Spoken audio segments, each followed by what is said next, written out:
We would like to welcome Rutvik, who is currently QA technology leader at Cognizant with 16 years of experience in development and quality engineering.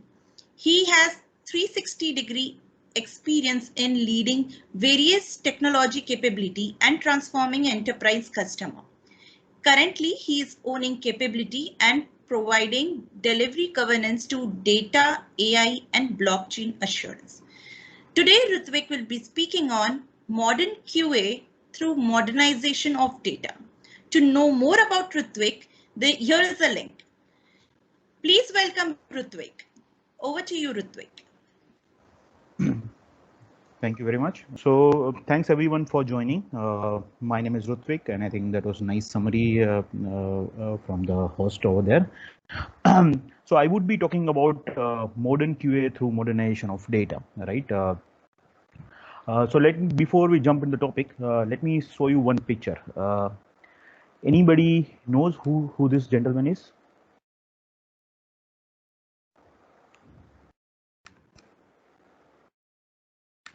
Yeah, just probably hint. He is a very famous painter. No? Okay. Let me disclose it. Probably it will help you if you are participating in Kaun Banega Crorepati. His name is Leonardo da Vinci. Right? He made quite a few paintings in 14th and 15th century. Why I am referring this is because he was not only painter, but he was also a kind of polymath, or he was a kind of a thought leader in his duration, right? He made a lot of statements which are probably not easy for many people to digest in that era, right? And he made one of the statement which is over here is water is driving force of all the nature, right? Now I think we all can agree because we are in 21st century that water is so important. We have to save water, we have to utilize it quite well, right? And whatnot, right? We have to make it fresh, right? We have to keep it fresh, right? All these things, I think we agree with him now that water alone may not be giving a lot of value, but water is a kind of very important part of everyone's life, whether it's a human or animal or the farm and forest and whatnot, right?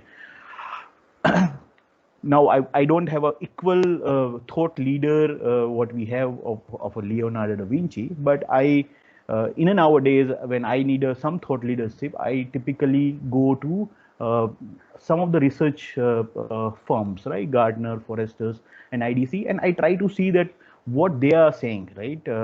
And maybe that it may be true after 5-10 years down the line, right? And I see a lot of interesting comments over there in Gartner, IDC, or Forrester, those things, and those are very gung-ho about data, right?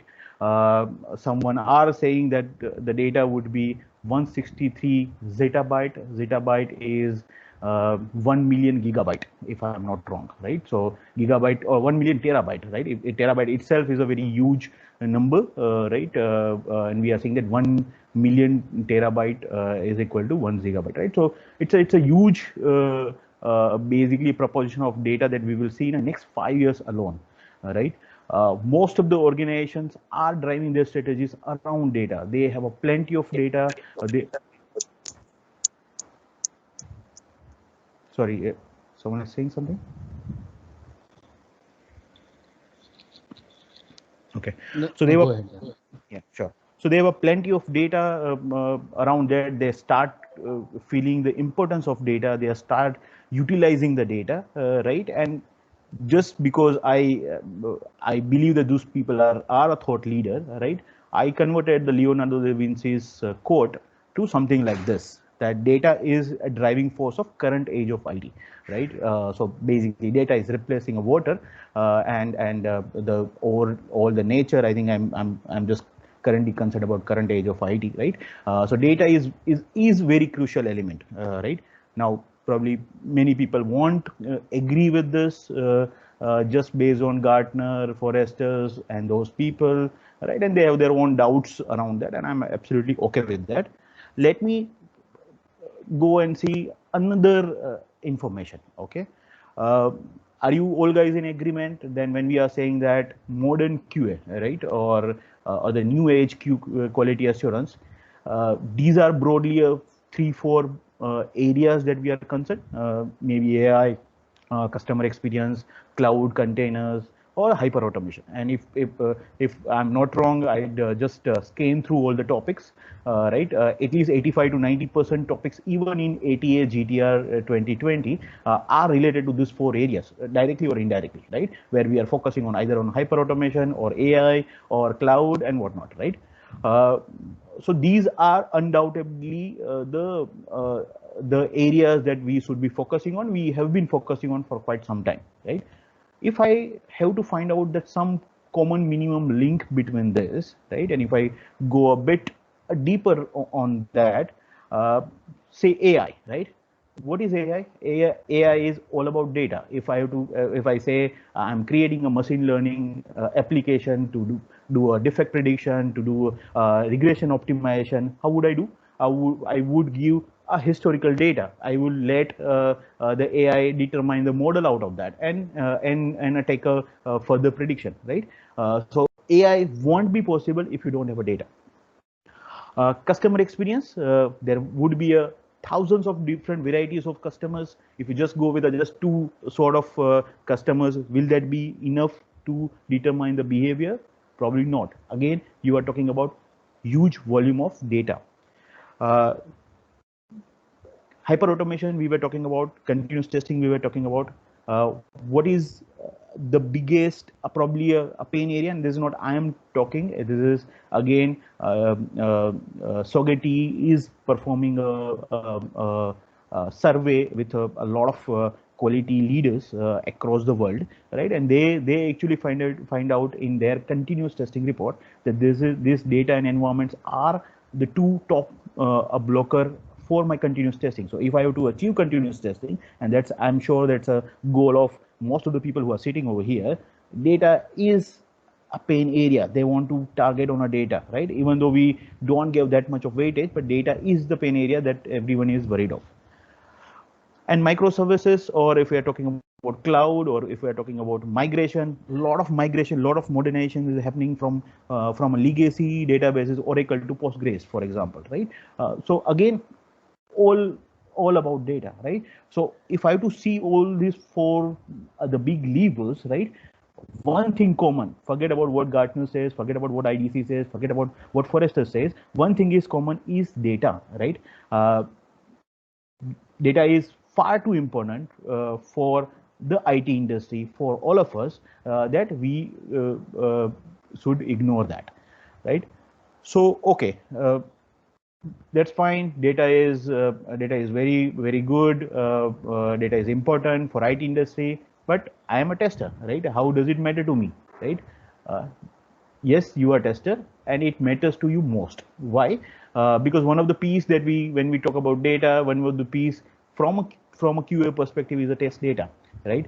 I was talking about continuous testing report, right? 2019 report, right? They actually jotted down a lot of challenges around test data, and believe me, it's a wide variety of challenges around test data. It's not a small minuscule thing that we can probably use some script of Selenium or and we are done with this. It's a too wider topic to target in a probably one statement.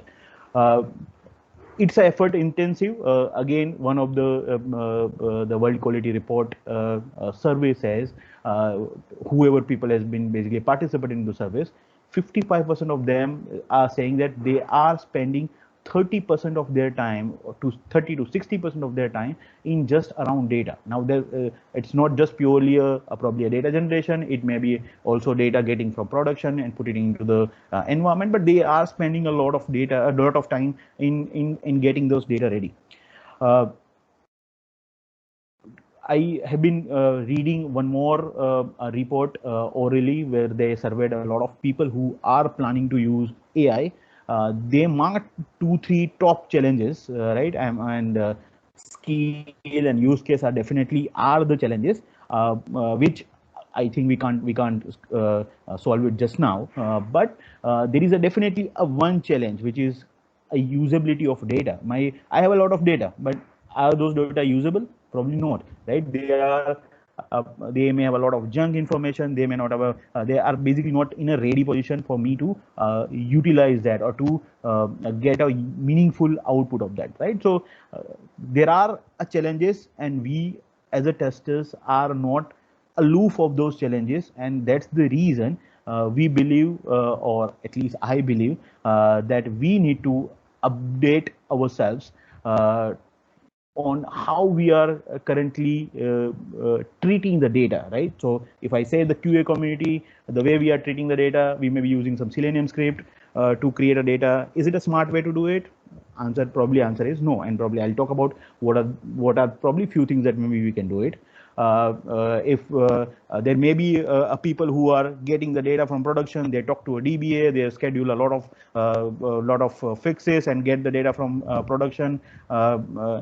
Is it still the faster way to do it? Again, answer is no. Have we anytime given a focus onto the quality of those data? There may be a one system and another system needs to be in sync, but is not in sync, right? Are we checking that, or are we spending a lot of over that? And the answer is yeah, we are spending a lot of effort over that, right? So we have to devise a new mechanism or new thoughts to tackle this data challenges, right? And I would be talking about 3 solutions which I believe we can utilize or we can adopt, right? Again, probably in a matter of 10-15 minutes, I may not be able to give you full details around that. I would like to outline how this solution would work, right? So solution number 1, let's use AI. Now everyone probably in this one, most of the organizations are using AI, but AI for what? AI for probably a defect prediction, for selecting the right test cases, right? These are the absolutely wonderful use cases in a testing area. But are we using anything related to data, right? And it's one of the area where we are spending 30% of effort, at least if I go with a 55% of people in that survey, right? We are spending too much of effort, right? Are we using AI over there? Are we using some smarter techniques over there? The current answer is no, right? So what I am proposing is that let's use an AI over here, and what AI will do is AI will use your data to generate a new data, right? So let the data itself generate the new data for your purpose, right? And I'm sure all of you would have heard, right? I'm not able to find out the data that I'm looking at. I don't have enough of data, right? And it's not easy to create a data as you think. There will be multiple system involved. I need to go to X thing, Y thing, Z thing. Yeah, it's a too many complications, too many challenges that we always talk about, right?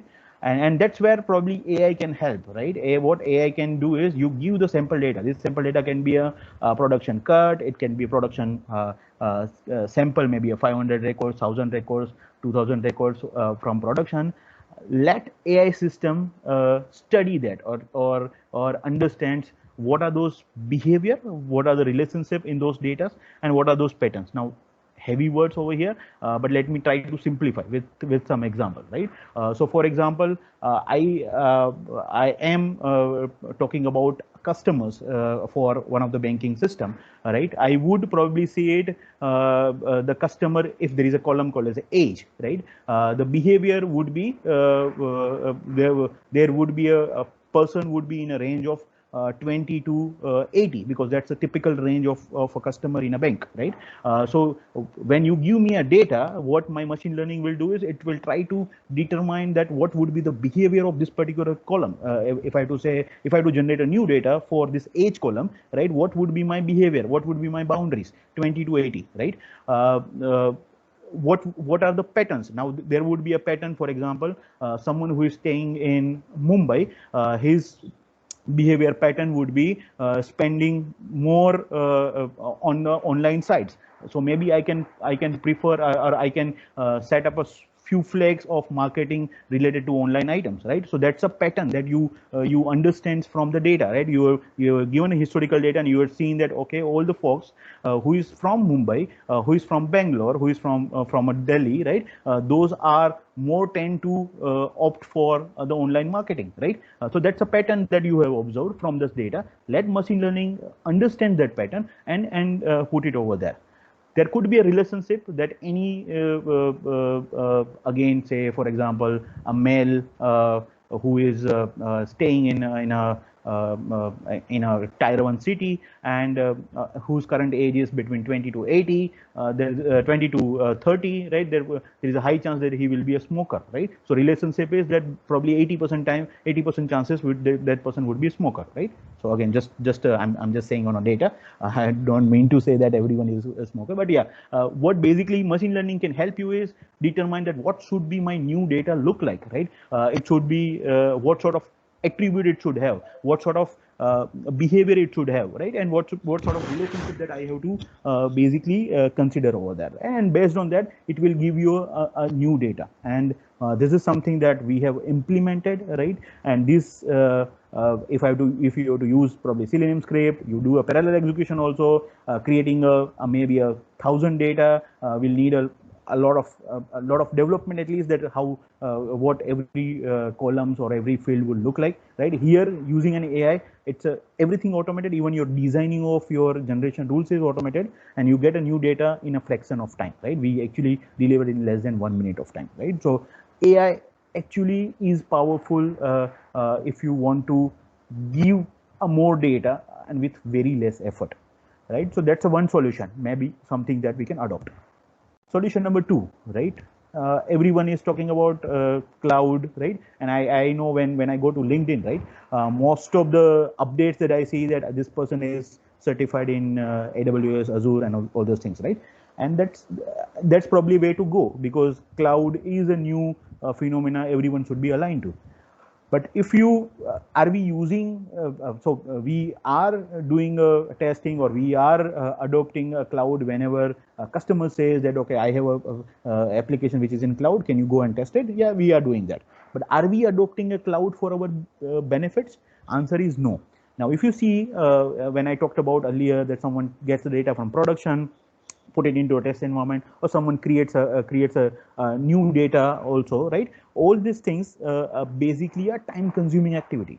And because we are relying on the current model of working, right, it is still taking a good amount of time. Why don't we use features of cloud like a scale, auto scaling, right? Or something like a auto backup and recovery, which will at least tell you the different versions, right? So most common things that I have observed, right? So you are, for example, you are you are doing some testing, right? You have completed cycle 1. Now you want to start cycle 2. For the cycle 2, your developer will say, okay, we have fixed few defects, right? I would like you to use the same data that you have used for cycle 1 for this particular defect, and then we can say whether this defect has been properly closed or not, right? And what challenges we typically have is, if we have to do that, we have to go to DBA and request him. He will give you the data, and then your journey starts. Can we not use the auto backup features of a cloud, which will give you a different versions, probably on a daily basis, probably on a hourly basis, whatever you want to configure, right? But it will give you a different version. So tomorrow, after 15 days on a cycle 2, if you want a data 15 days prior, you don't need to go to anyone. You just basically go and get the version which was available 15 days before, right? Because it's an auto backup, which is the feature of cloud, right? So there are variety of features that cloud offers. Probably we don't use it, right? Because we typically use cloud only when some application is moved there. Let's use our testing activity also on the cloud, right? So that's a solution number 2, is probably what we can think of. The third one, we were talking about customer experience is one of the bigger item, right? And it's rightly so. But have we ever thought that we as a tester, what's our experience from the things which has been given to us? Say data, right? I know many of you would have a data given to you, and you will say, oh, this data is not usable because either it's not consistent across the system, or it may be a so I'll give you one example. We were working on one of the project, and we have been given a data where 90% of data were part of only one gender, say male, right? We didn't have a data for female gender or anywhere, right? If we don't have the data of female gender, we will not have a diversity of a testing validation that we want to do, right? And it is more important when you want to do a exploratory, you want to do a variety of testing variety of testing to boost your quality, right? You don't your data is not usable, you have a lots of junk information into that one, or the data is already expired, maybe especially on a, say, insurance sort of customers, where you have a plans which gets expired after certain periods of time, maybe 2 years and 3 years, right? So you may not have a data which is been usable, can be usable, it's expired already, right? So those are the challenges, and currently we actually don't care much about that. We rather get whatever is given to us, and we then do a kind of reactive approach and saying, oh, data is not consistent, you leave that data, give me some other data. Why we are wasting the time in leaving the data and giving the other data? Why can't we focus on building the quality of the data, right? And that's what it's actually new stream which has been coming up from the last couple of years, is building the quality on a data. And why it is actually important is because it's not just about the tester I'm talking about. It is important even for a wider world, because nowadays data is being used quite often, right? You want to create an AI, you need a better data quality. You want to do a lot of reporting, you need a better data quality. You want to do a digital marketing, you want a better data quality, right? So all these things is actually driving the new avenue called as the data quality. Let's not just give the focus of data quality at the application level. Let's also focus even the testing perspective. Whatever data is given to us, let's try and build the quality over there, and then we would be a better hands-off. Right, so these are the three broad solutions which I believe can probably take the current way of treating the data to the different stage. Finally, I'm almost about the end, and I would like to close this. You might have heard this. It's a very cheesy statement actually. Data is new oil. You might have heard from a lot of people. Right, and actually they create a lot of money out of using data, be the Netflix, Amazon, or the other guys, right? So data is definitely a new oil, and now you know the petrol and diesels are the prices are at the high, at the very top high, right? Let's use it very well. Let's appreciate that, and let's try to tackle it in a better manner, right? So with this, I'll probably end up my session. I'm not sure on a time. I think I should be. Yeah. Yes, so we can take questions. Sure. Yeah.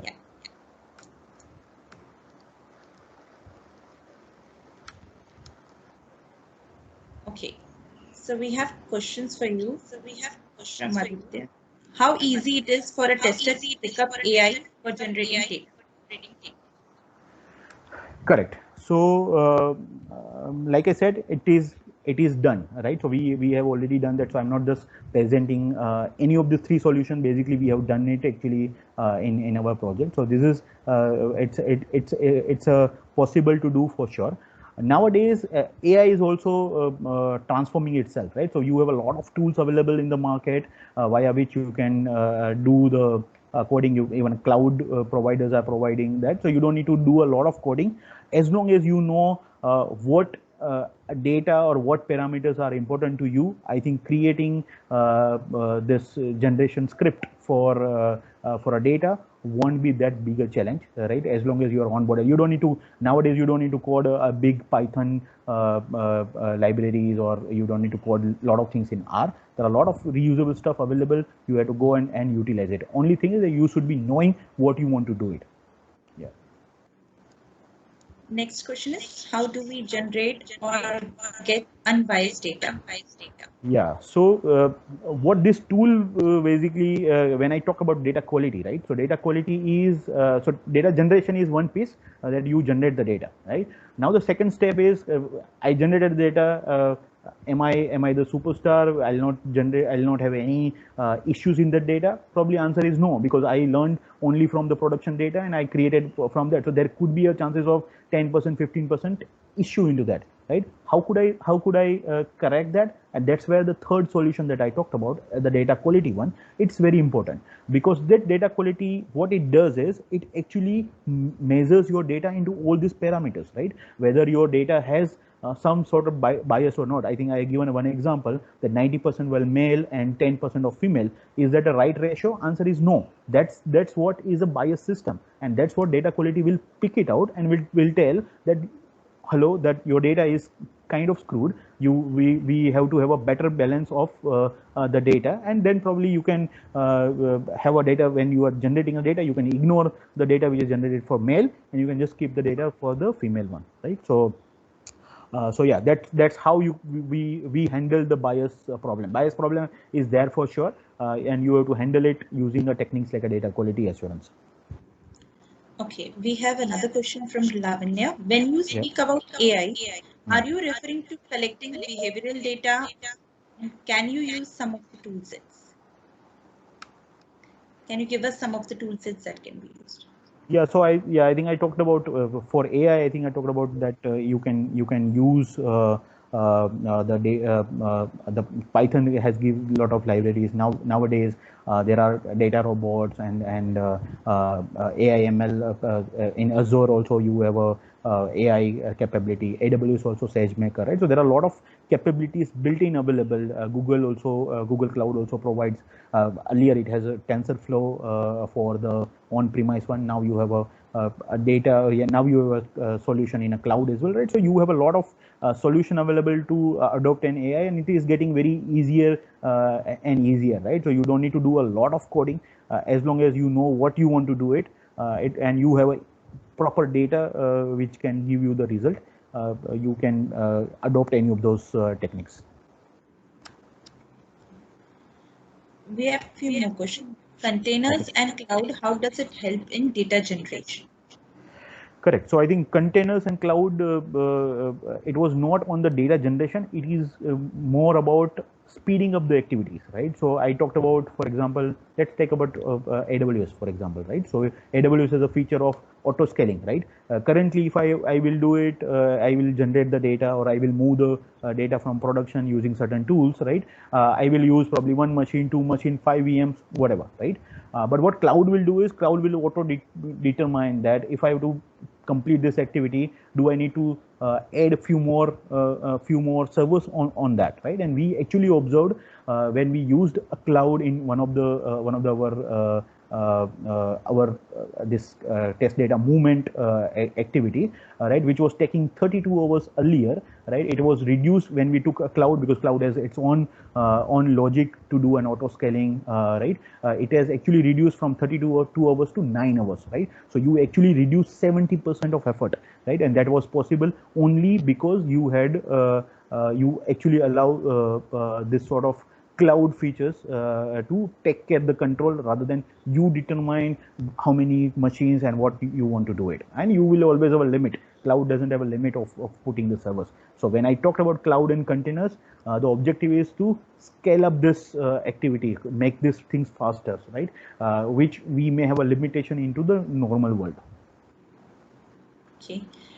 Can you throw some light on the downstream usage? Can you give some examples? Absolutely. So for example, we are talking about you even testing world, right? We always say that we will create a defect predictor bot, right? Defect predictor bot is nothing but you will use the data which is there in your ALM or Jira, right? And you will create a bot, right? So you are actually utilizing data which is there in those systems, and when you are entering the data into the ALM or Jira, you are actually passing that data downstream to the AI bot, which will create the defect prediction. So example, the very wide example most of the people are utilizing is the defect predictor bot. You are actually upstreaming the data from those system, ALM and Jira and those system, and creating your predictor bot.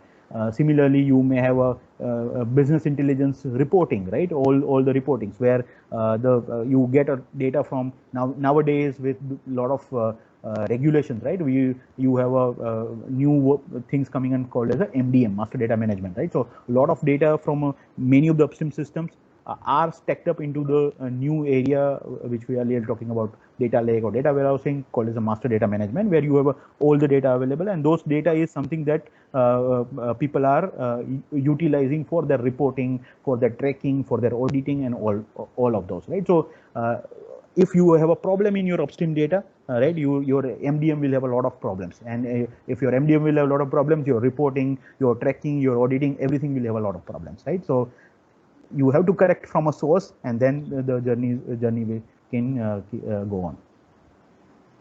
Okay. With more data being available, more environments, more testing, more containers, how do we ensure data quality?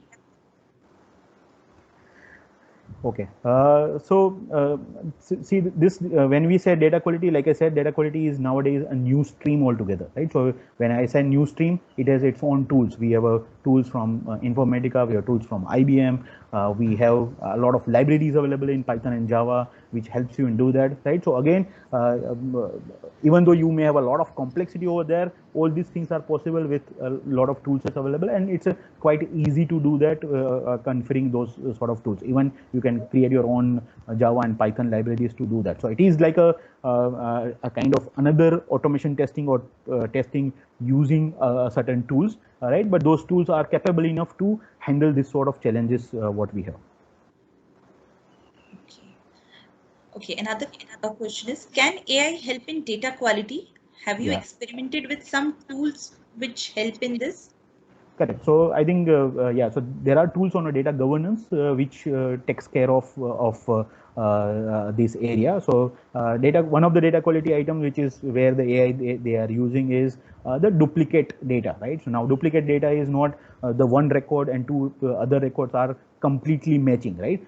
There could be only few parameters which are matching, or few parameters which has the sense which is matching. For example, again, I'll talk example of for example, defect, right? I may have a cannot search account. That could be one defect, and I have another defect which will say that I am not able to find out account, right? Both of them are, if you just do a comparison, right, it will be a different defect. But if I use an AI which will convert both of them into their intent using NLPs and other stuff, right, you will be able to come to a conclusion that these two are actually the same defect. So identifying the duplicate data within your data system is something that you can do with AI, and many of the tools are actually doing that, Aditya.